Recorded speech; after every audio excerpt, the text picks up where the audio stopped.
Esse podcast é apresentado por b9.com.br.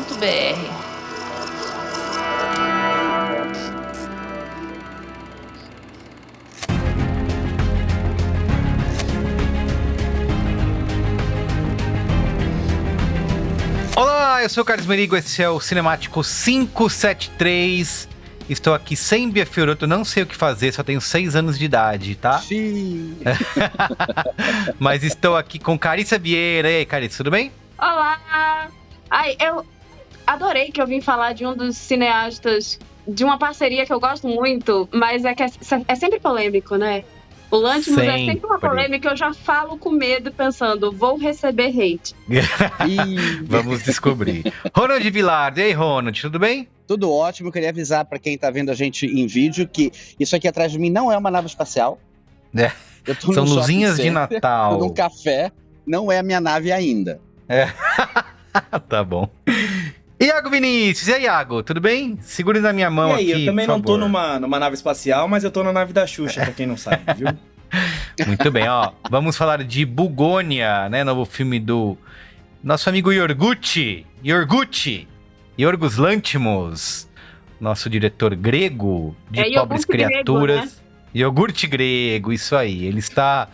É a sua terceira vez aqui, tá? No Cinemático. Ele que teve o episódio mais ouvido aqui do ano passado, o episódio de Pobres Criaturas. Você vê só. Cinemático 418. E também falamos dele no episódio 469, Tipos de Gentileza, tá? O Bugônia que estreou no Festival de Veneza em 28 de agosto. Depois passou aqui na Mostra de São Paulo em 17 de outubro. E ele passou aqui. Ele passou aí. Dá uma passadinha. E agora finalmente chega pro povão nos cinemas brasileiros, agora no dia 27 de novembro.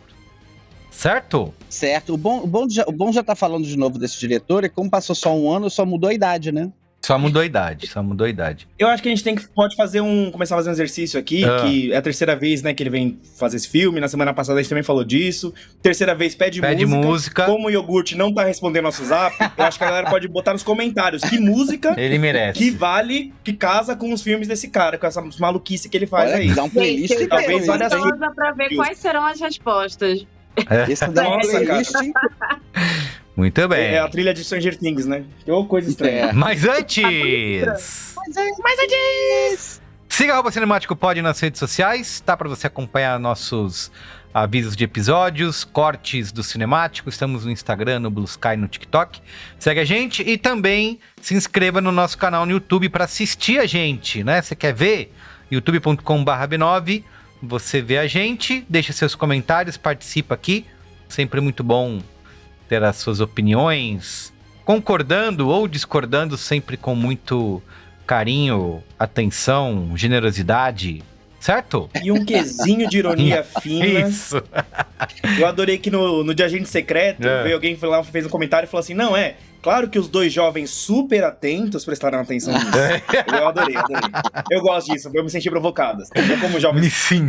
Eu como um jovem atento, logo... Isso, é comigo, eu vesti a cara. Me senti provocado. Não, mas estão rolando uns comentários bem interessantes, comentários desafiadores aí, as opiniões das pessoas, né? Então mesmo. Tô gostando. Só contar isso, é que assim, fui pra um evento e dei de cara com uma pessoa que veio falar: oi, Carissa, tudo bom? Eu acompanho você do Cinemático.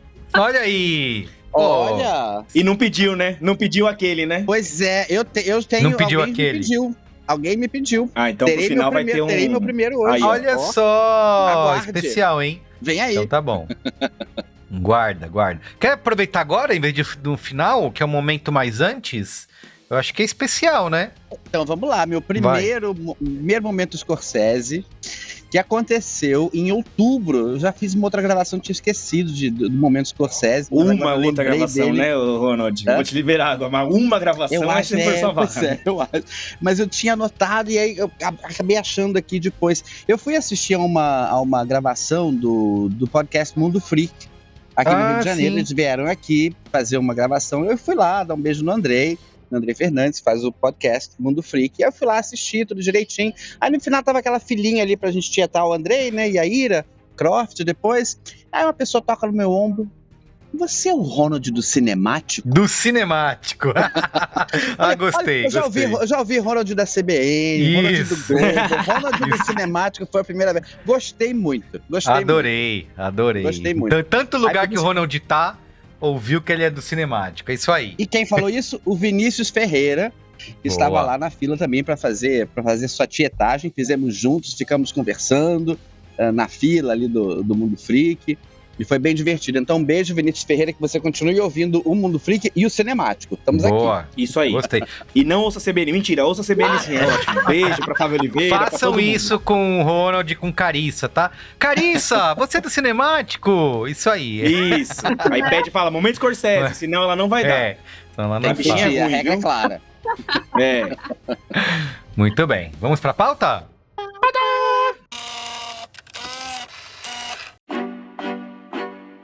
I am a high-profile corporate executive. Good morning, Michelle. My company is a key job creator and economic engine of the region. Let's start over. I am a high-profile female corporate executive. Does that add a certain politicized optics to this? I would say that's a tremendous factor. I am crucial. In all humility, I can say that. So, this is a joke then? Sorry, that was the best I could do. No, it isn't. Okay, let's reset. I am a high-profile female corporate executive. No. What you're asking me to do is not quite clear to me. I know what you are. You should just say it. What do you really want me to say? Muito bem, espero fazer jus aqui a Bia Fiorotto e sua grande pesquisa e apuração jornalística, mas como o Ronald falou, já faz só um ano que a gente falou do Lanthimos, mas vamos fazer rapidinho aqui. Ele, né, diretor, ficou muito conhecido aí pelo Pobres Criaturas, né, o filme dele que foi o mais mainstream de todos, mas ele dirigiu Dente Canino,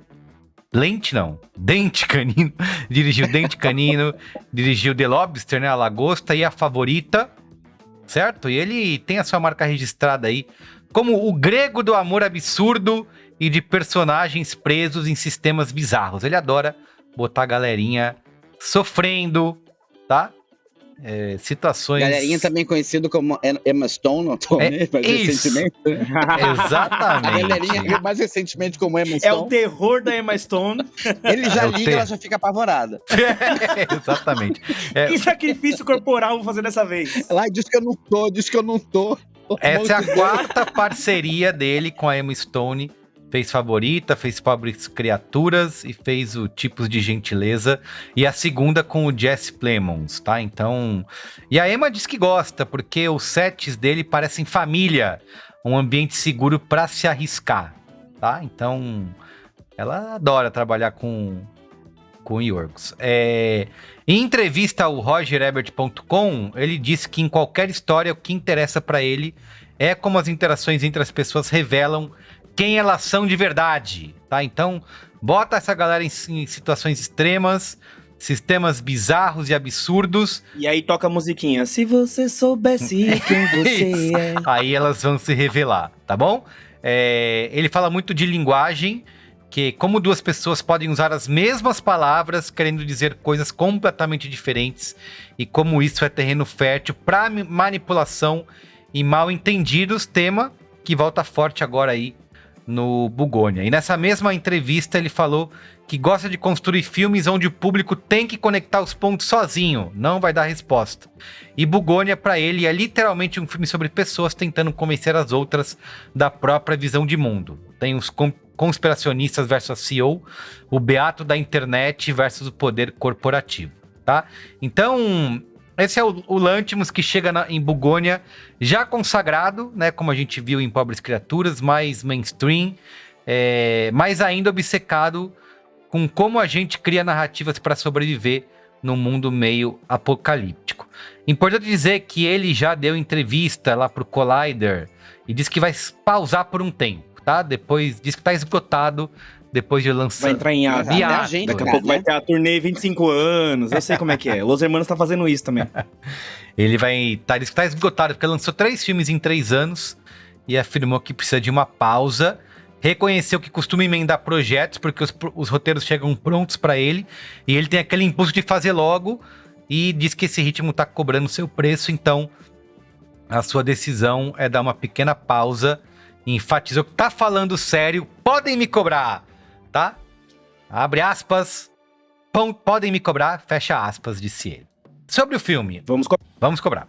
O Bugônia é uma refilmagem de um filme coreano chamado Save the Green Planet, de 2003, do Yang Yoon-yang, tá? É um filme cult maluco que mistura sci-fi, terror, comédia, paranoia conspiratória, desse jeitinho que a gente viu no Bugônia. O filme, inclusive, o Bugônia é considerado bastante fiel, né? O filme, a premissa básica continua a mesma.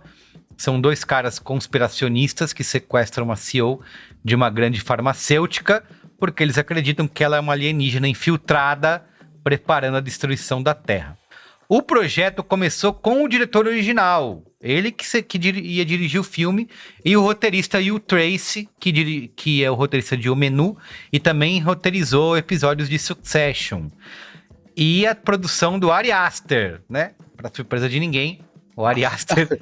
O Ari Aster sempre tá por perto, uma coisa impressionante, né? Exatamente. O dia que não tiver o Ari Aster, o buffet era do Ari Aster, no set. Assim, isso. É o Jorge Fernando dele. Exatamente. Tem coisa doida no meio, ele tá lá, o Ari Aster. Mas o Yang teve que sair por questões de saúde, ficou só como produtor executivo, e o Lanthimos entrou depois, já com o roteiro relativamente pronto, deu uma ajustada no material e resolveu dirigir o filme.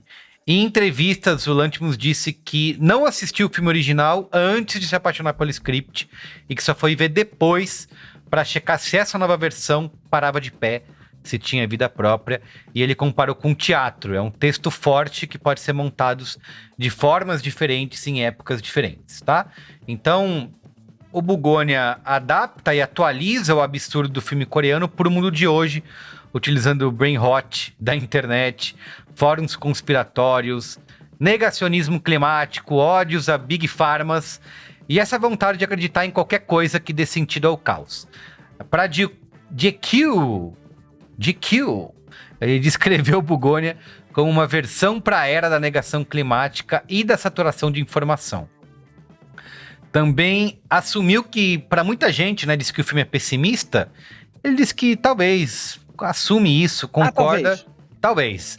Mas diz que o final é deliberadamente ambíguo e pode ser lido como destruição total ou como um chamado ao despertar. Tem uma ponta de esperança aí, depende do quão otimista. Tá vendo? Pode ser. Pode tem ser. Uma coisa que eu saí desse filme foi esperançoso quando eu saí do cinema, menina. Eu pensei assim, nossa, que esperança. Eu saí tão esperançoso que eu não vi o outro filme que eu queria ver, que eu falei que ia ver. Só viu um e foi embora. Ele desistiu de ver o filme. Eu desisti. Devia passar na COP30, eu acho. Não, a gente ficou chocado com essa ambiguidade que ele enxergou nesse final do filme, mas isso é super spoiler, né? Isso aí. Ó, entrevista pro Festival de Veneza, que foi onde o filme estreou, ele emendou essa ideia com o mundo real e disse que o Bugônia não é distopia futura, é sobre agora.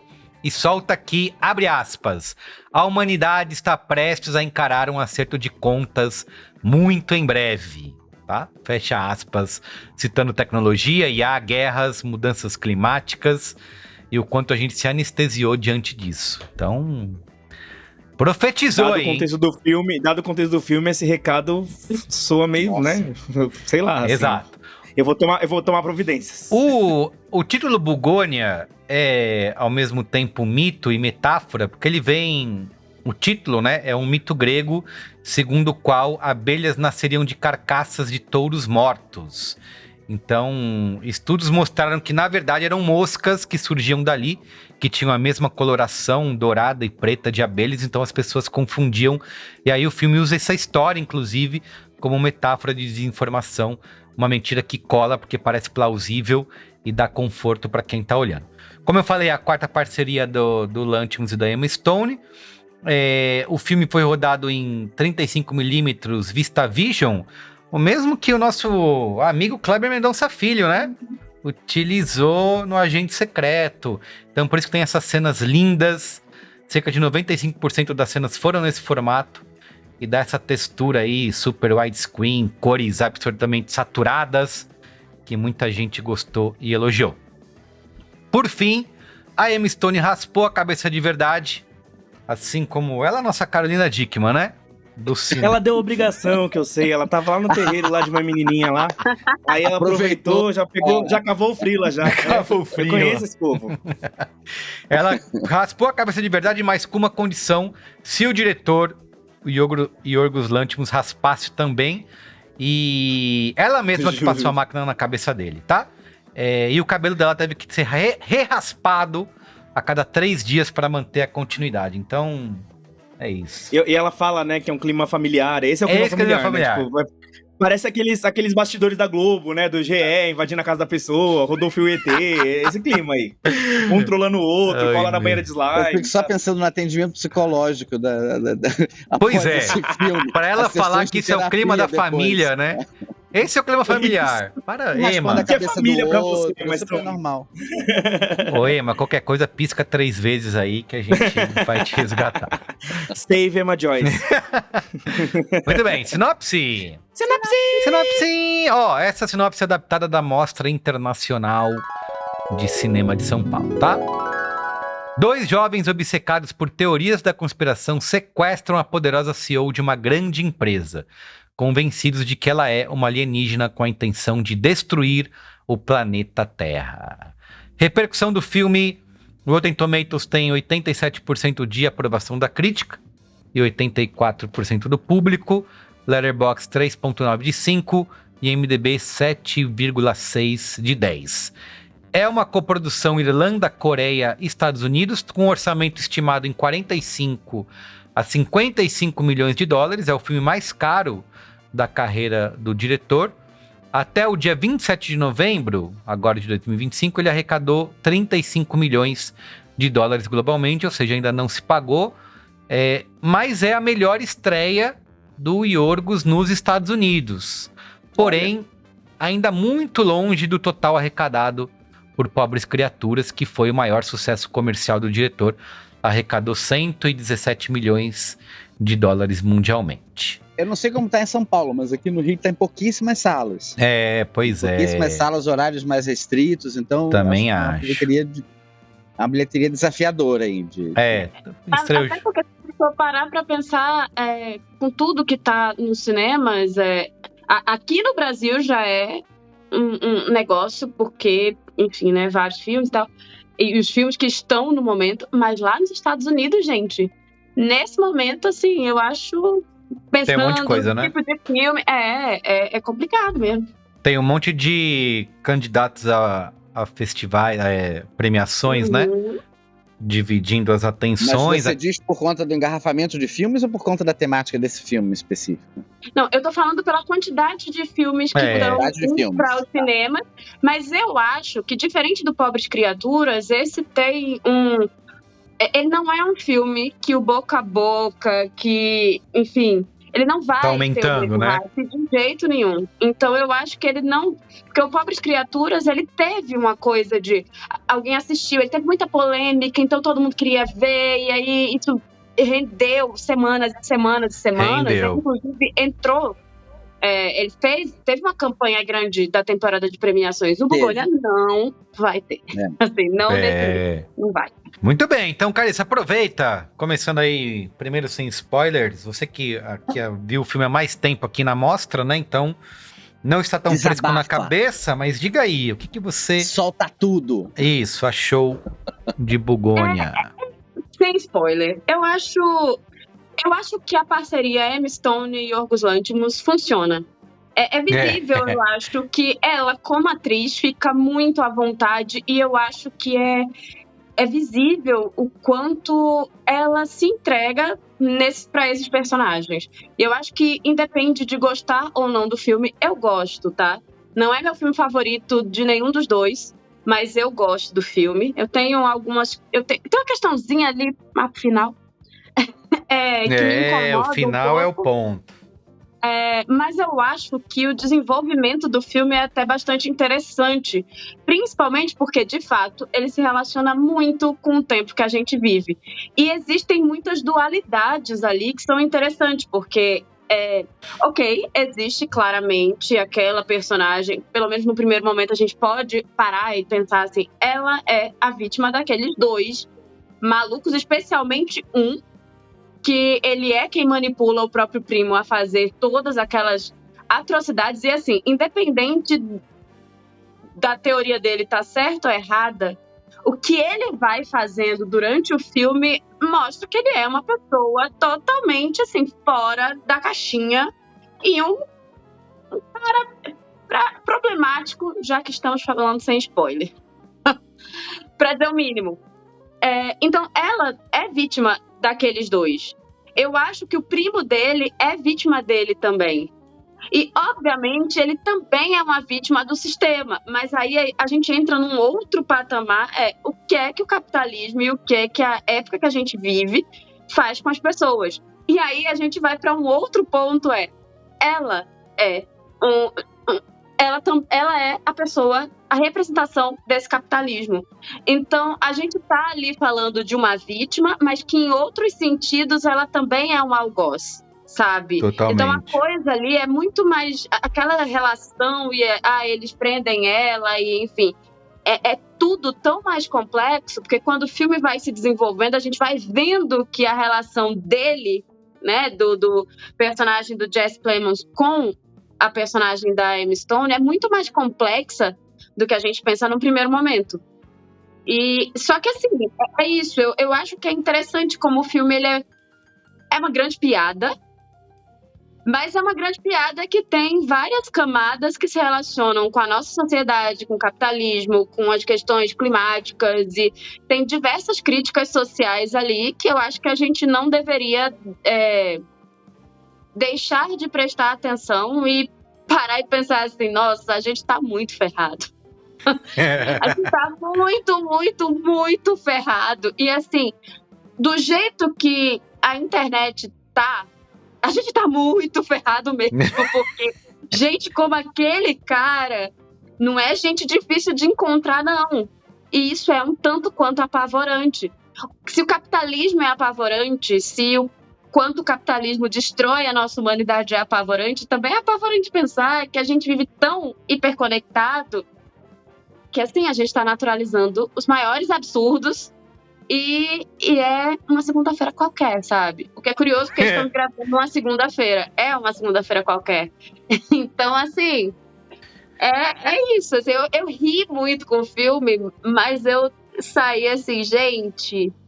É uma piada, mas é uma piada que, sei lá, é uma deixa piada todo mundo pra meio, baixo. Meio bad vibe. A piada é a gente. Muito bem. Sem dúvida, Merigo, sem dúvida. Diga você aí. Então, eu ri muito pouco e fiquei bem deprimido desse filme. Eu saí do filme me arrastando, assim, sinceramente. O ouvinte da CBN, olha o ato falho. O ouvinte do Cinemático sabe que a gente combina, né, de ver os filmes antes e tal. Eu não consegui ver o segundo filme que a gente havia combinado porque eu saí de Bugônia mal. Eu saí realmente mal daquele filme.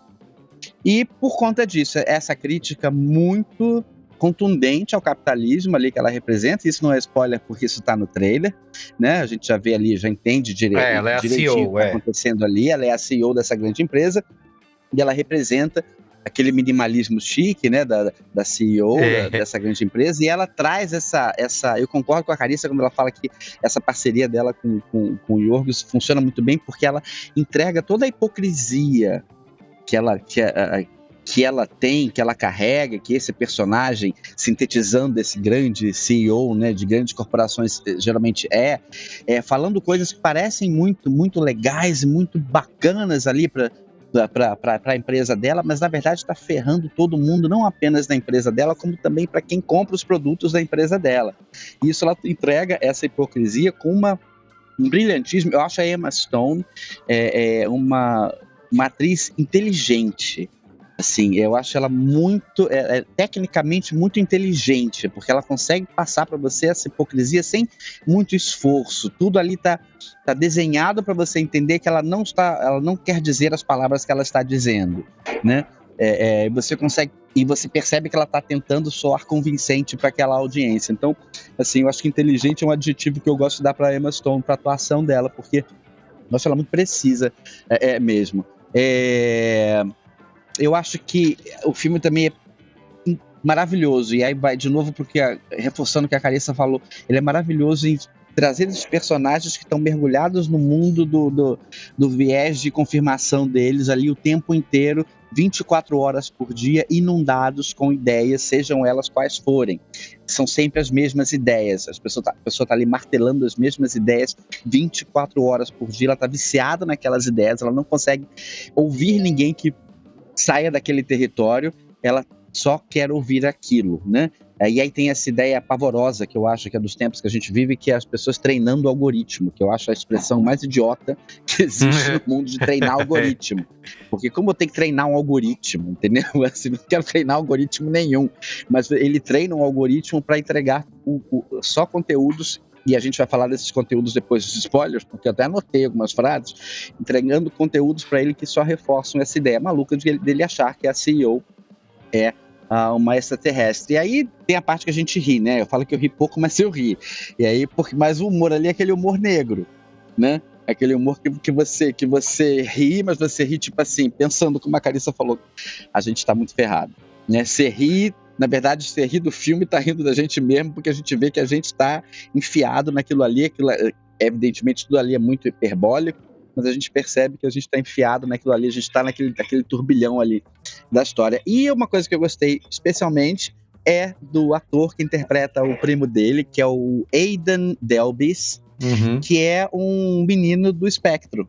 Ah, tá. E isso é muito legal, porque ele tá ali fazendo um menino que provavelmente também tá dentro do espectro, não sei se esse é o lance do personagem dele, mas aparentemente sim, mas ele interpreta isso com uma verdade absurda, e você vê que ele tá muito confortável dentro do personagem que ele está ali, porque ele tá bem dirigido e ele tá entregando uma atuação muito sensível, a gente consegue encontrar toda a verdade deles ali. Eu acho que os atores estão sensacionais, eu acho que são Emma Stone aí no começo, né, liderando esse time, evidentemente, mas o Jess Plemons e o Aidan Delbis também fazendo um trio ali imbatível. Eu preciso dizer, eu amei o filme, ainda que eu tenha saído do cinema deprimido, eu amei o filme, tá? Só pra deixar claro. Muito bem. Você, Iago Vinícius, você que tá mais fresco aí na mente, o que você achou? Tá me chamando de fresco? Já sai na mão agora, te arrebento. Cara, eu tô me sentindo aqui um peixinho fora do aquário, assim. Eu realmente achei que é uma piada e eu realmente estou satisfeito com esse filme, gostei dele. Não, tem uma coisa que eu senti vendo esse filme, me preparando pra gravação e tal, que eu tô meio que numa trilogia, assim. Que foi The Mastermind, aí veio o Eddington, aí agora o Bugônia, que parece que é o ato 1, o ato 2 e o ato 3. É verdade, eles estão colados. Uma mesma coisa, e assim, eu espero que esse seja o ato culminante, porque se for passar disso, não, pelo amor vai de ser Deus, muito caótico, tá? Não tem como. Que é, a gente não se comunica. Isso. A gente não... a gente não se comunica, a gente não comunica. Eu tive uma DR ontem que eu falei isso. Não é porque a gente tá falando que a gente tá se comunicando. São coisas completamente diferentes, processos diferentes. E a gente não se comunica mais. E a ponte pra gente voltar a se comunicar tá ficando cada vez mais erodida, assim, a coisa tá muito complicada. No Eddington, a gente falou muito sobre como essas bolhas, essas câmaras de eco aí que a gente cria na internet, esses grupos que a gente vai entrando, tal, não sei o que lá, vai criando pequenas verdades clusterizadas, e na verdade são uma mentira, né? Porque você vai criando as suas pequenas verdades individuais, então você tem um mundo que é só seu, e aí você não consegue se conectar com as outras pessoas, por mais que elas sejam do seu grupo, por mais que elas sejam da sua teoria conspiratória, porque você tá trazendo uma outra carga, e isso, eu acho que esse personagem principal, ele mostra muito isso. Ele tá lá, ele tá buscando, ele tem toda uma lore ali, ele sabe em detalhes a coisa que tá acontecendo, mas ele tem uma motivação muito específica pra estar ali. Verdade. As outras pessoas compartilhando daquilo não tem essa motivação muito específica. E aí, é difícil não falar do final e tal, mas o que se abre, a fenda que se abre, tudo bem, de uma forma muito anedótica, muito piadótica, muito kkk, nossa, que maluquice, que doidinho que ele é. Mas ele abre uma pilha de... Porque tem uma coisa que a gente falou também no Cinemático de Eddington, que eu gosto muito de gente que tenta provocar todo mundo, e é muito difícil provocar todo mundo. E aí, no final, o que esse cara faz... No final, não, mas assim... a forma que o filme culmina é deixar todo mundo provocado, que é no sentido de, cara... A Câmara de Ecos não são eles. Assim, eu acho que você cutuca bem com todo mundo quando a galera sai do filme pensando, não tem eles. Nós estamos juntos nesse barco furado. Porque no final começa a questionar as verdades nossas aqui da sociedade, nós que somos tão esclarecidos. E nossa, nós que estudamos tanto. Tem uma coisa que eu sempre... É que eu trabalho com isso, né? Então esse assunto ele me pega assim, de uma forma que eu me sinto abraçado. Mas a gente sempre tem essa, né? Tipo, não, nós estamos do lado da ciência, nós defendemos a ciência. E aí, assim, a gente vai falar de vacina, a gente não conhece um estudo sobre vacina, não sabe um dado sobre vacina, não sabe qual é a cobertura vacinal do Brasil, não sabe o nome da vacina, não sabe o nome do laboratório, não sabe nada. A pessoa da teoria conspiratória, ela sabe tudo isso. Verdade. Os dados de cabeça. Ela leu 45 estudos científicos e publicados. Ela estudou. Então, e a gente não tá estudando, inclusive, a gente tá fazendo muito mal o nosso dever de casa. Então, eu acho que a piadinha que o filme abre no final é tipo, cara... Pra começar a mudar o mundo, arrume seu quarto, assim. Vamos começar a olhar pra si, vamos começar a olhar pra nós. Quem são as pessoas que a gente tá referenciando?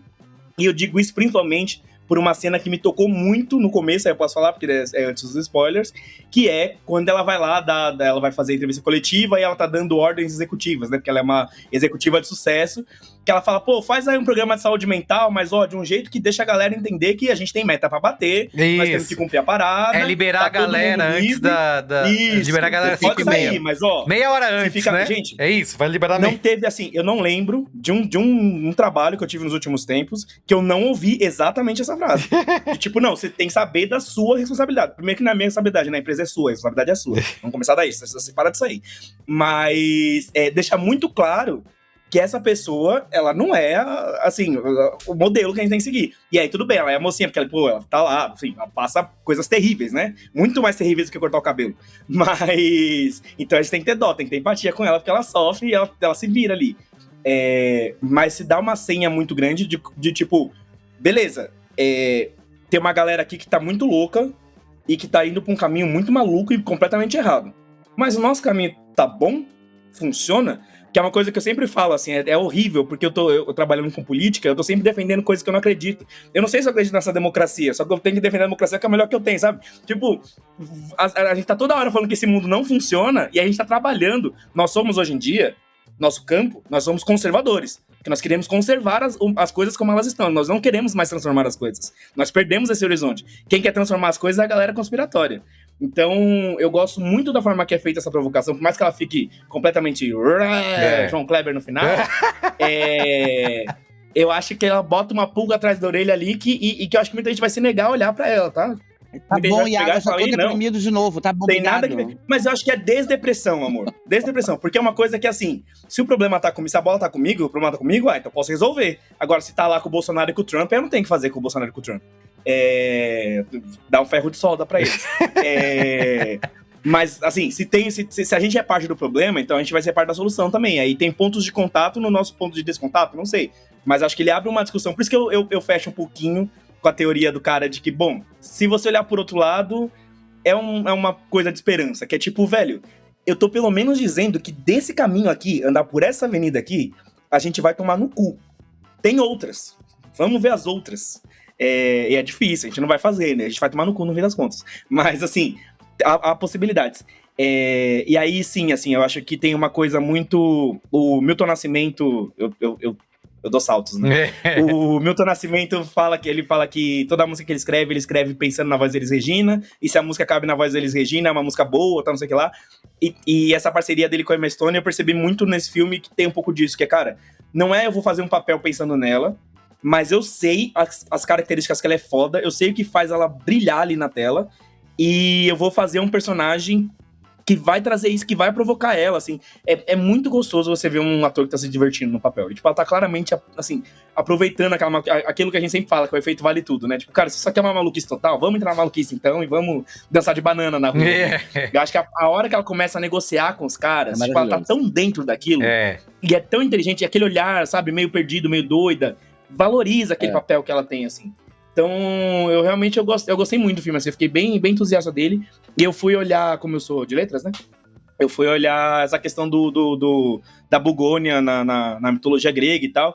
Que a bugônia era meio que um ritual, que é isso, né? Você tranca uma cabeça de boi numa casa, e aí vai surgir abelha de lá. E aí, hoje em dia, enfim, a ciência explica isso. E aí, eu não gosto dessa explicação que ele deu. Por isso que eu também fui ver, porque me incomodou.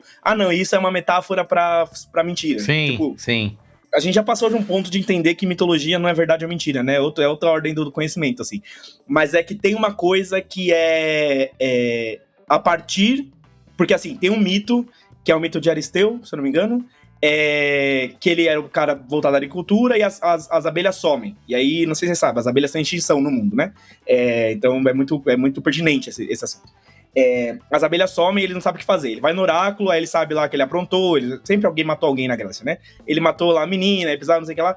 Aí, falando em termos de macumba, dão um ebó pra ele, falam que ele tem que oferecer um bode lá no meio de uma casa e as abelhas vão voltar. Então ele tranca o bode na casa e aí quando ele chega lá tá cheio de abelhas lá dentro e as abelhas voltam. Então tem esse negócio de que é uma mentira que a gente se convence dela e a gente começa a reproduzir a partir dela e ela vira verdade. Tá bom, essa dimensão existe. Mas tem uma dimensão que a partir, e isso é importante lá pra parte dos spoilers, mas a partir do fim de uma coisa vai nascer outra. Isso é lei de Mendel, né? Isso é ciência também. Vocês que adoram uma ciência, isso é ciência também. Então, a partir do momento que algo acabar, vai surgir outra coisa. Então, acho que tem provocações muito, muito, muito boas ali. Que cara, se a gente tá indo pro caralho, isso vai acabar. Porque a gente tá indo pro fim. Então, depois do fim, vai ter outra coisa. Porque não vai sumir o mundo como um todo. Vai acontecer outra coisa. E aí, a gente tem que se abrir pra isso. Então, enfim, são essas coisas que me provocaram. Eu não dei uma risada no filme. Eu sabia que era comédia, mas eu ficava toda, mano, o que vocês estão fazendo, velho? Eu não consigo enxergar esse gênero comédia. Eu ficava meio, mano, o que tá acontecendo? Pelo amor de Deus, desespero que dá, assim.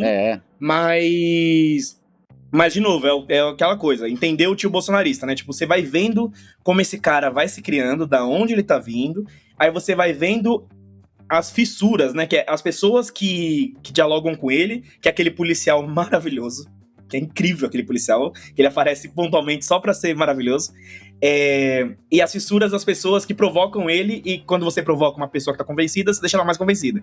Então, você vai vendo exatamente o processo de radicalização ali, e de novo, macaco, olha pro seu rabo, vê se você não tá entrando no mesmo processo de radicalização pra outras coisas, assim. Então, cara, eu gosto muito dessa dinâmica. E tem uma coisa que é importante, né? Tipo, o filme ele é muito igual ao anterior. E aí, esse dado que o diretor estava envolvido na produção original, ele é importante porque tem uma crítica. E eu já ia chegar aqui militando, tipo, roubamos um filme lá da Coreia, trouxemos pra Hollywood, aí agora é maravilhoso. Não. O cara tava envolvido, mas tem uma mudança importante que no filme original é um CEO, né? Não é a CEO. E aí, a partir daí, muda-se tudo, né? Porque muda-se toda a construção de como a coisa é feita ali no mercado. Como é que o mercado lida com essa mulher CEO também, que tem essa carga em cima dela e tal. Então tem pequenas modificações que são bacanas. Muito bem. Olha, eu concordo com vocês, eu gosto do filme. Não sei se eu dei risada, mas eu tava me divertindo com a situação e com a maneira como o filme brinca com as expectativas, apesar do final, né, que ele é o mais discutido, o mais controverso. Ele já entendi o que vinha se desenhando ali, mas ele colocar a gente numa situação em que o próprio diretor claramente não gosta de nenhum dos lados, né? Nem dos doidinhos e nem da CEO, e você fica naquele negócio, tá, é pra eu odiar ela, mas ao mesmo tempo isso que ela tá passando, eu tô torcendo por ela. Talvez eu queira que ela não esteja nessa situação. Então, ele vai brincando com isso e eles vão entrando nesses debates em que isso que o Iago falou, né? Não tem ninguém ouvindo, né? Só tá todo mundo esperando, cada um tá esperando para poder falar a sua parte. E eu, em algum momento, achei, não, acho que eles vão conseguir conversar e chegar num lugar e a coisa não chega. É só e tirar a taxação, né? Isso pode ser. Exatamente. A coisa só escala. Inclusive, nesse começo, acho que foi... A Carissa falou, né, de como... o que vai acontecendo ali. Chegou em um determinado momento, eu falei, não, ele é doidinho, né? Ele é conspiracionista, mas não é capaz de fazer nada, né? E aí você vê, não, o negócio vai ficar feio, e fica, né? É bem cruel em alguns momentos, assim. Então, essa brincadeira com a minha expectativa, eu gostei bastante, assim. E, principalmente, acho que como vocês falaram, o que segura muito o filme e faz ele acontecer é esse trio, né, de atores, é o elenco. A Emma Stone, ela consegue ao mesmo tempo parecer humana e alienígena ao mesmo tempo. E você fica na dúvida, não é? Será que é? Não tem como não ser, porque ela tem essa capacidade, né, hipnótica. E ela tem essa cara também, tem essa cara, tipo, ela tem, cara. Eu acho que é uma atriz sem igual, assim, para fazer esse papel, como vocês falaram, é uma combinação ideal aí dela com o diretor, não é à toa que eles já fizeram 3 filmes juntos. E o que me deixou, quando o filme termina, eu já vou passar pros spoilers, porque a gente vai precisar muito para poder falar disso. Muito. Quando o filme termina, a minha reação é doideira, né? É meio o choque de cultura, mas quanto mais eu vou pensando na intenção do que foi esse final, do que o diretor quis fazer, acho que mais eu vou gostando, sabe? Dessa provocação mesmo, assim. Então, e acho que ele funciona. O filme acaba funcionando por conta disso. E essa comparação com Eddington que o Iago fez, acho que ela é muito válida, porque são 2 filmes que tentam falar de muitos temas ao mesmo tempo, né, de trazer várias problemáticas, conspiração de internet, QAnon, capitalismo, Big Pharma, né, eu fiquei pensando, acho que é mais um filme americano que não existiria se tivesse SUS, né, no Brasil esse filme não aconteceria, mas são vários temas ali no mesmo lugar, mas acho que esse consegue lidar de uma maneira melhor com isso, né, porque o climão todo, né? A abordagem aqui mais satírica, né? Mais bem-humorada, digamos assim. Eu acho que ela funciona melhor para dar conta. O sarcasmo, né? O nonsense, ele dá mais conta aqui do que o Ari Aster fez lá com Eddington, que eu acho que ele acaba realmente tropeçando ali na quantidade de coisas que ele quer falar. Mas por mais que você vai chegar no fim do filme e vá odiar ou gostar do final, pra mim, o processo até isso, ele é bem legal, assim, né? Eu tô o tempo inteiro tenso ali, tentando descobrir como que ela vai conseguir escapar dessa situação, se ela vai conseguir sair disso simplesmente conversando ou não, né?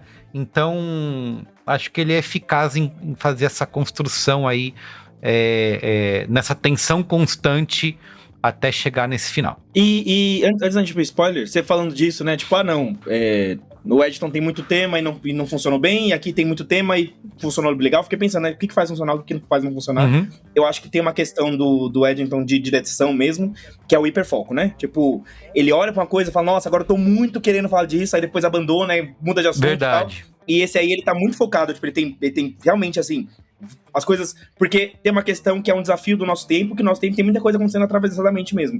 Então, se você quer pintar o retrato do tempo, você vai ter que falar de muita coisa. Mas ele consegue dar uma separada de tipo, cara, isso aqui é as coisas que estão acontecendo no mundo, e isso aqui é a história que eu tô contando. E, inclusive, ele faz isso espacialmente, porque a história se dá no quarto, na casa lá. Uhum. Ali fora é o mundo, atrás é o mundo, Jesus na frente, como diria o R.R. Soares. Então, eu acho que ajuda a funcionar muito por isso, e acho que é uma questão até de educação do nosso tempo, sabe? Como a gente precisa aprender a focar, então a gente precisa de filmes que falam, galerinha, tá aqui é o Big Mac, sabe? Ali atrás é só o brinquedinho. Sim.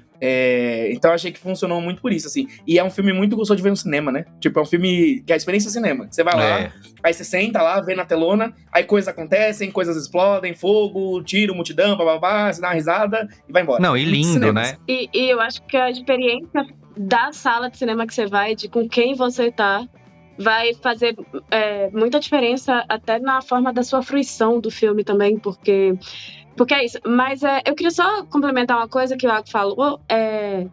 O Iago estava dizendo que é isso, né? O filme, ele tem muitas... Ele quer falar de muitos assuntos, mas ele sabe como direcionar. eu acho que isso é um ponto positivo do filme, especialmente quando a gente para e pensa que o filme tá falando sobre isso. Sobre como a gente vive também numa era de informação. A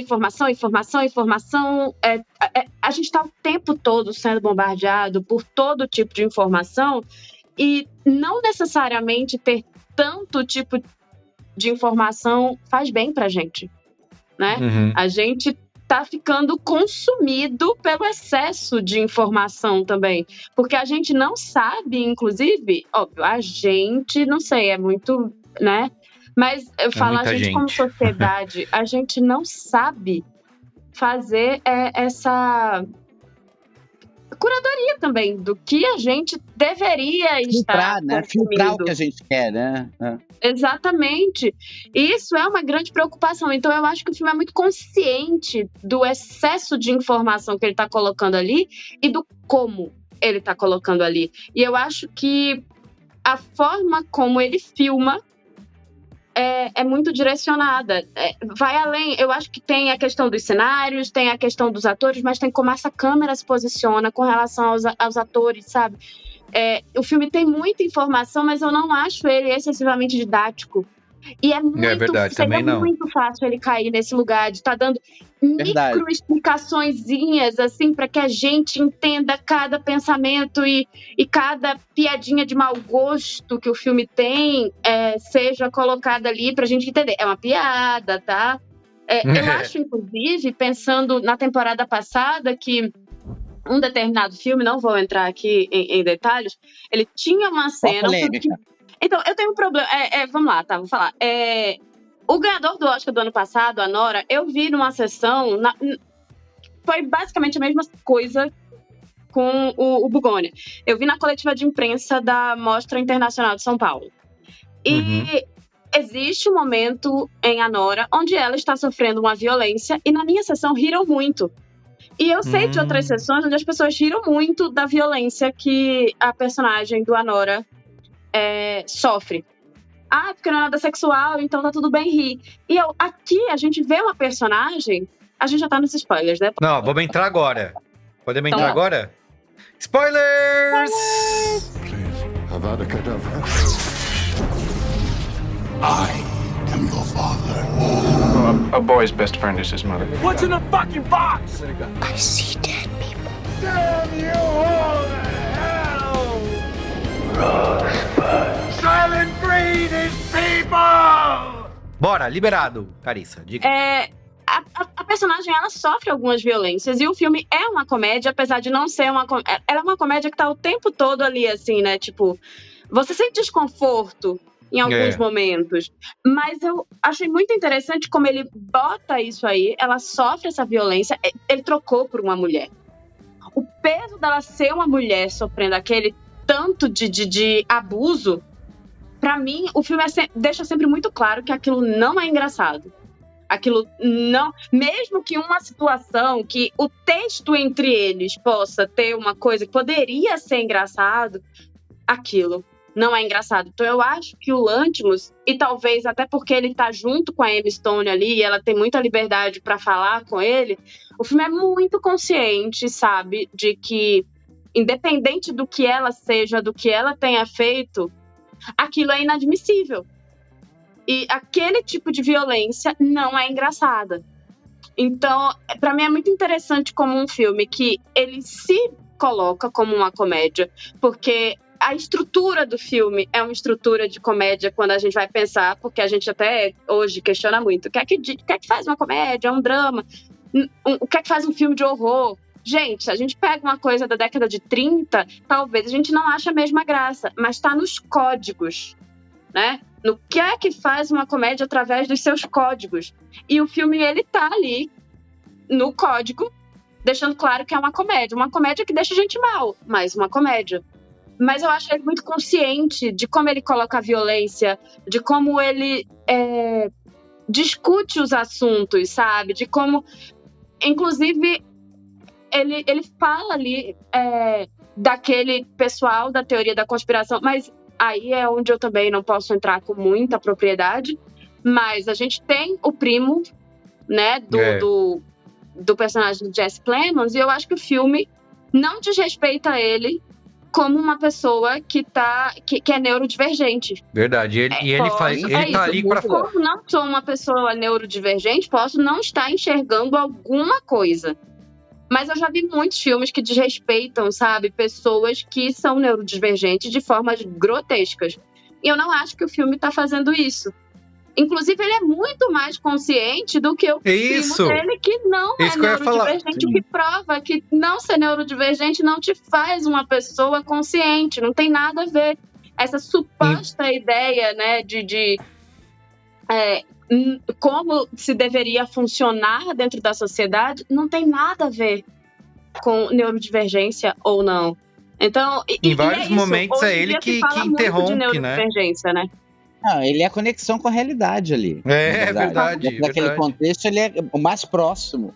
Ele fala, cara, isso tá errado, né? Na realidade, é ele que cria esse link. E eu acho que ser o roteirista um dos roteiristas do Succession envolvido nessa produção ajuda muito nisso. Porque acho que tem muito uma forma de Succession de construir o páreo das histórias. Que é a pessoa que tá lá, rebaixada, e, mano, a pessoa que tá vendo tudo e falando, gente, que maluquice que vocês me meteram aqui. Tipo, eu acho que traz um pouco desse acúmulo e traz muito bem, assim. Porque você tá com o menino o tempo inteiro, assim. Tudo que acontece com ele, tipo, porque ele não cai, né? Ele fala, mano, essa é a informação que eu tenho aqui. Esse é o universo que eu tenho, então eu vou entrar, que é o que tem. Mas ele fala, mano, isso aqui não tá certo. E aí ele fica toda hora, mas o outro ali também não tá certo. Quer saber? Agora que estamos nos spoilers, né? É uma coisa que os adolescentes, os amigos do meu irmão tem 13 anos, os amigos do meu irmão falam toda hora.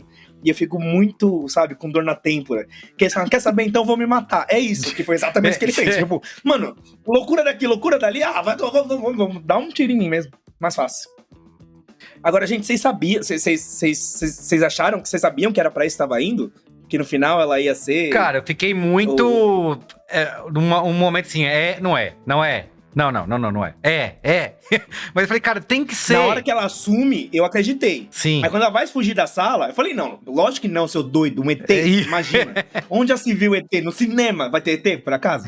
Mas esse é meu maior problema com o filme.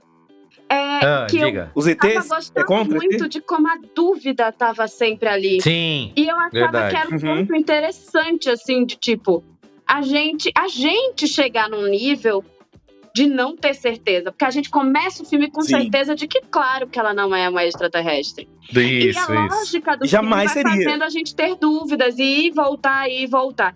No momento que ele apresenta aquilo como uma realidade, pra mim foi um pouco broxante no sentido de... Acho muito corajoso dele colocar ela como ET. Acho mesmo. Mas, ao mesmo tempo, eu acho que ele abria a margem pra outras discussões. O não saber, o não ter certeza, pra mim é interessante. Você acha que alguém pode realmente achar que existe um terraplanismo e pode estar acontecendo alguma coisa que a gente não sabe? No mundo que a gente vive, eu acho. É verdade. E, aliás, esse é o ponto que eu queria falar nos spoilers, que foi o ponto que mais me deprimiu no filme, é entender e reconhecer naquelas pessoas... Tadinha, gente, alguém dobra o clonazepam desse menino. Eu percebi naquelas pessoas ali, muita gente que a gente... tem perto, entendeu? Que caem nesse são sugadas para esse território de negacionismo, né? E nos Estados Unidos, que Enon, por exemplo, tá aí, né? Não deixar a gente mentir, mas aqui perto a gente vive nisso o tempo inteiro, né? E aí tem umas frases ótimas. Quando ele tá ouvindo aquele podcast na bicicleta, é verdade. Ele tá ouvindo aquele cara, aí tem uma hora que o cara fala a seguinte frase: não, as pessoas, eu não tô dizendo que é isso ou que é aquilo, eu tô dando apenas a minha opinião. Quantas vezes nós ouvimos isso em conteúdos negacionistas? Não estou dizendo que é isso, não estou dizendo que é aquilo. É a minha opinião. E essa opinião ganha um status, né, de acima de qualquer coisa, acima de qualquer suspeita, porque é a opinião de fulano, e fulano tem dito coisas que eu quero ouvir, né? Aquela frase no podcast, eu já ouço aquilo, e assim... eu sou jornalista, então não adianta, eu ouço esse tipo de coisa, eu penso imediatamente, nossa, realmente a gente está muito ferrado, como disse a Carissa. Né? Essa para mim, essa é a síntese da crítica do filme. Mas teve uma hora que ele fala ali que quando ele tá discutindo com um policial que volta na casa dele, né, naquele momento, para saber o que tá acontecendo ali, E a gente percebe que houve algumas... policial, né? Só podia ser branco mesmo o personagem. O personagem jamais me trata desse jeito. Quando ele chega lá e ele fala assim, você soube do rapto da CEO? Aí ele falou, você soube? Você leu? Ele fala, eu soube. Aí ele pergunta, você viu no noticiário, viu no jornal? Aí ele, não, eu não ouço as notícias pelo jornal. Não acompanho notícias. Aquela frase, aquilo pra mim me apunhala. Entendeu? Porque eu vejo que é uma pessoa que está fundada num território conspiracionista, num território onde ela fecha todos os canais dela para qualquer coisa que ela entenda como imprensa profissional, porque a verdade não está ali naqueles lugares onde ela pode encontrar informação checada, que pode não ser a informação que ela queira, pode ser que ela discorde, mas aquela informação está checada, tem CPF, endereço, telefone, tem tudo ali para você pode ligar para lá, você pode mandar mensagem xingando, né? Então, Ronald, mas é aí que ainda bem que você tá a 600 quilômetros de mim, porque é aí que você vai querer me bater. Você segura na cadeira, não me bata. Não é 3D o podcast, tá? E podcast não é um esporte de contato. Mas é porque, assim, o que você tá falando sim, mas não porque nem sempre, né? Porque eu acho que me fez pensar muito na cadeia de responsabilidade da desinformação. E não é de responsabilidade, de irresponsabilidade. Que é, eu ouço lá o meu podcastzinho de 30 ouvintes que o cara fica falando maluquices lá. Vamos dizer, o Paulo Figueiredo. Eu ouço o Paulo Figueiredo que fala barbaridades. Aí, eu tenho alguns políticos que reproduzem as barbaridades do Paulo Figueiredo. Aí, tem um canalzinho de televisão e rádio que tem profissionais contratados e especialistas que são jornalistas também, que checam informações também e só dão desinformação. Mas tudo bem, eu sei que ele é desinformação aqui, aquele canal. Só que aí, eu vou lá e vou ligar na minha emissora de TV aberta, e aí vai passar o telejornal com as informações muito bonitinhas, e aí vai chegar o puto do comentarista e vai falar uma frasezinha que vai confirmar a porra inteira. Por quê? A mulher tava fazendo coisa errada nos experimentos dela lá. Sim. Então ele tinha um fundo de verdade no negócio. E aí a questão é, desinformação não é mentira, necessariamente. Desinformação é um mecanismo muito complexo. E aí o que acontece existe em todas as estruturas de informação, de mídia, de poder, de capitalismo, de e cultura digital, informação, negócio, como diz o Merigo lá na Rede Globo, existe todo um mecanismo para validar essa teoria da conspiração na ponta. Sim. E aí eu não consigo desmentir, porque um cretino foi lá no programa de TV, sentado numa poltrona caríssima, virou lá com seu terno e falou, não, porque isso aqui, se pá, é certo. Aí vem todo mundo, toda a cadeia, validando a parada. Porque chegou um ponto ali na discussão da questão da mãe, da questão do experimento da mãe, que ela não conseguia convencer o cara, porque ela tava mentindo. Cara, e ela convencer ele... Não, pega o negócio no carro e põe então, lá... Veja, e o cara acreditou. Eu falei, caramba. Então, mas é isso que eu digo, porque ele já tá treinado a acreditar numa coisa que é maluca. Exato. Então ela falou assim, mas por que tá naquela embalagem então, se a coisa é uma cura? Não, porque é pra esconder. Pra esconder, exatamente. É por isso que e tá aí naquela... ele já, então, ele aí já faz compra. Sentido. Eu se queria... ela tá escondida, ela faz sentido. Ele vai lá e mata a mãe com aquele Eu queria um pouco lá, defender o final, porque é isso que eu falei, né? No momento eu fico, caramba, né? E isso que a Carissa falou, que acho que pode decepcionar no sentido de que seria legal você ficar com a dúvida, porque é isso, o filme brincou com isso o tempo inteiro, né? No filme você descobre que não era só ela, ele já tinha pego outras pessoas, né? Ele tinha todo um... E aí ela pergunta, quantos você achou, quantos eram realmente andromedanos? Ele fala, 2. Uhum. Mas assim, o que eu gosto desse final? Primeiro que os gatos e os cães sobrevivem, né? Isso, gente, adorei. Isso é uma coisa boa. E as abelhas, né? Mas porque aí você vai falar, ele tá então justificando, né, o que o incel lá, o que ele tinha feito. É verdade, então ele tinha razão. Mas eu acho que, na verdade, é o contrário, né? Ele mostra o quão é ridículo aquilo que ele estava pensando, né? Se aquilo tudo que ele criou, toda essa teoria da conspiração é verdade, seria aquilo, né? As pessoas lá, os alienígenas, naquelas roupas de crochê lá, na terra plana. Né? Por que você não falou comigo? Porque eu só consigo falar com você se eu tiver cabelo. É isso, exatamente. Sem o cabelo, nós não conseguimos nos comunicar com você. Exatamente. Então esse epílogo, eu acho que ele é divertido nesse sentido, né? Ele vai deixando mais constrangedor aquilo. Eu acho que nem todo mundo vai enxergar dessa forma, vai falar, não, tá vendo? Era verdade, então por isso tinha que fazer. Mas pra mim, é tão ridículo e constrangedor tudo isso que as pessoas acreditam, que ele ilustra, né? Olha como ela vai lá, furou a bolha da Terra. Eu gosto do final também, eu não entendo o final como literal. Assim, eu acho que o final mas eu também não entendo como literal, né? Não, tá? Não é a minha percepção, não, mas eu acho que vai ter gente que vai ver desse jeito. Sim. É bem divisível. Assim, não, gente, eu ri ver daquilo. Só faltou 13 Atlas entrar, porque não deu tempo. Porque assim, se não tinha entrado, o que eu senti do final cara, abandone a verdade. A verdade não é mais a métrica, porque a informação, ela não tem o monopólio da verdade. Isso tá no diálogo, você viu um diálogo entre ele, que ele fala a verdade, ela fala mentira, ela fala, what's the difference? Exato, tipo, cara, esquece a verdade, porque não é isso, mas tá fazendo a gente chegar a algum lugar. Porque não adianta nada você ter a informação correta dos Andrômedas, se você é um lunático, maluco, fedido, que não sabe, toma banho sequestrou seu primo e tá dando injeção de castração química nele. Que só ele tomou, né? Ele só deu injeção no primo, né? Esse menino bom demais, vai deixar saudades, viu? Virou saudades eternas. Mas assim, é isso, tipo, não só deve ser honesta a mulher de César, como deve parecer honesta. Tipo, o que a gente tá buscando agora é outra coisa, que não é mais a verdade. Acho que e isso é uma coisa que a gente tem que abandonar. Assim, a lição pra mim foi isso. Abandone a busca da verdade. Tipo, pare de tentar dizer que vacina funciona. Vamos falar de outras coisas, porque não é aí que a gente vai conseguir convencer as coisas, porque não é isso que move as pessoas, porque não é isso que move a gente não se move pela verdade também. Eu tô aqui porque eu gosto do Merigo, o Merigo gosta de mim, o Merigo... sei lá, que maluquice que ele é o que é o anão aqui.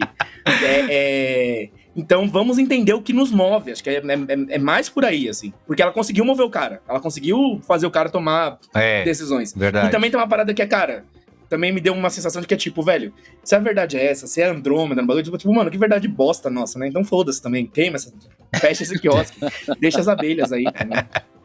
Mas eu acho que vai além dessa ideia de verdade. Eu acho que ele tá querendo falar que, assim, é isso. Eu não acho que necessariamente ele quer te dar uma resposta. Eu acho que pra mim essa é a grande questão do filme. Não é dizer assim, tipo, essa é a verdade ou essa não é a verdade, a gente vai por caminho X ou a gente vai por caminho Y. Porque eu acho que, na verdade, a gente não sabe pra onde ir. A gente não sabe lidar com o que tá acontecendo agora. Como é que a gente vai lidar com um monte de incel? Os Red Pill aí. Como é que se lida? A sociedade e a forma como ela existiu até hoje criou. Foi a sociedade que criou esse bando de gente que mata mulheres porque elas são mulheres. E não é que não existia antes. Não existia desse jeito. Então, não é porque... É muito fácil a gente chegar e dizer que esses caras, que homens como o do filme, são burros. Ele não é burro. Não, bem inteligente, obtuso. Na verdade. Ele tem muito conhecimento. Como é que se lida com isso? Eu acho que o Lanthimos e o roteirista, ninguém tem uma resposta. Eu acho que ele propõe ali um debate, sabe? E a gente tá tendo que lidar com isso, com IA, com um monte de coisa acontecendo ao mesmo tempo. E essa é a realidade, com uma geração crescendo desse jeito. E aí? Quem tem resposta? E se é pra fazer isso, né? Que faça com um filme divertido. É isso. Né? Já que a gente vai passar por isso, que seja se divertindo com o filme. Muito bem, vamos às notinhas? Notinhas! Começa aí, Carissa. 0 a 5 estrelinhas. 4 estrelas. Eu gosto do filme. Olha aí, eu falei, parecia que eu ia dar uma nota menor, né, talvez. Pois é. Eu vou com a Carissa. 4 estrelas também gosto muito do filme. Muito bem. E você, Iago? Você não vai votar antes de mim, né? Eu posso. Não dá pra eu posso. Volta aí. Como eu falei, quanto mais negociação de voto. Quanto mais eu penso no filme... Não, aqui é o Alcolumbre, meu filho. Eu sei. O Messias não vai pro STF, não é assim. Quanto mais eu penso no filme, mais eu vou gostando. Eu dei 3,5, mas com a conversa que a gente vai tendo aqui, vai aumentando, sabe? Então eu posso chegar num 4, mas eu vou ficar no 3,5 por enquanto.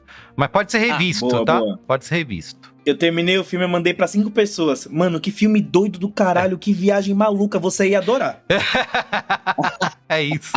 E eu acho que essa fala já revela que, assim, eu gostei muito, mas não é filme pra mim. Eu acho que eu não tenho que estar exposto a esse tipo de coisa, não. Então eu vou dar 3,5 também, vou acompanhar o Meriguinho aqui. Muito bem. Então fica... Engraçado é que quem gostou do final deu nota melhor do que a gente que não gostou do final. Que onda. Porque a gente que ser deprimido, né? É que nem o do filme da Petra Costa, que eu fiquei 1 hora elogiando, falando, nossa, Petra Costa maravilhosa, é isso, igreja evangélica, papapá. Quantas estrelas? 2? A média é 3,75, tá? E eu acho que com boa vontade pode ser 4, vai. Não, a Bia na sua orelha aqui, arredonda essa nova. 4, pois é, né, Merigo? A Bia é o Alexandre, isso. né? A Bia é o Alexandre. A Bia é a Minécia Parda do cinemático. Muito bem, gente. Então é isso, fica por aqui o episódio de hoje. Valeu, gente. Sempre um prazer Cuidado aqui. com o que vocês consomem na internet, viu, seus safados? Exatamente. Vai ver na CBN. Mas eu fico feliz de quando a gente conversa aqui sobre os filmes, de como eles aumentam, né? De como tem debate, tem conversa, né? É muito legal. É isso. Então valeu, gente. Vamos fazer uma roda de conversa do cinemático, o que você acha? Comenta aí nos comentários se você quer. Vamos obrigar o Merigo a fazer coisa que eles não gostam. Isso! Boa. Beijo, tchau. Beijo, Brasil. Tchau.